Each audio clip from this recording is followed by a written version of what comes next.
Hamınıza salam. Bugün izinli günüm idi və bu izinli günümdə nə qardığımı istədim sizinlə beraber paylaşım. Ümid edirəm ki, sizə də maraqlı gəlsin. Kanalımıza abunə olub like atmağı unutmayın. Keçək videomuza. Deməli bu videoda izinli günüm idi. Havada çox gözəl olduğu üçün qalxar qalxmaz motoruma hoppandım. Dostuma da zəng elədim ki, beraber çıxaq. Dostum da razılaşdı və çıxdıq yola. Burada anın dadını çıxarırdık. Çox xoş idi çünki arzusunda olduğum bir gündə idim. Hansı ki bugün özümü çox azad elədiyim gün idi. Çünki bu gündə havanın gözəlliyindən istifadə edib dostumla çox sevdiyim motorun üstündə küləyin üzümüzə vurmağının dadını çıxarırdık. Bəlkə də motor sürməyən insan başa düşməz, amma çoxdan gözlədiyim anlardan biri idi.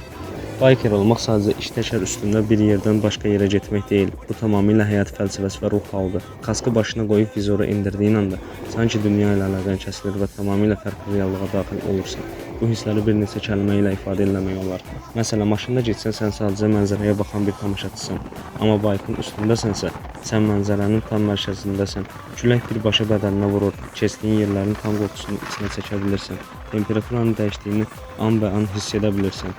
Bu bir azadlıq, həyatı canlı yaşamaq hissi verir. Altındakı neçə at gücünün əlindəki qazda olduğunu bilmək böyük bir həyəcandır. Dönüşlərdə, virajlarda onunla beraber yatmaq, mərkəzdən qaçmaq, qüvvəsi ilə oyanmaq və o çətin bucaqlardan düz xətirlər keçmək sənə özünü asfaltdan qan bağın var imiş kimi hiss elətdirir. Biker olmaq həyatı yavaş rejimdə yox, hər anı hiss edərək riskini, gücünü və gözəlliyini tadaraq yaşamaq deməkdir. Startiyora bastığın an elə hər şey geridə qalır. Biker olmaq deməkdir. Və elə bu yerdə də motoru sürməyə bir ömürlüyü həvəs etdim. Ümid edirəm ki, siz də motoru sevəsəniz, motoru düzgün şəkildə sürəsəniz, düzgün şəkildə də həyatınızı idarə edərsiniz.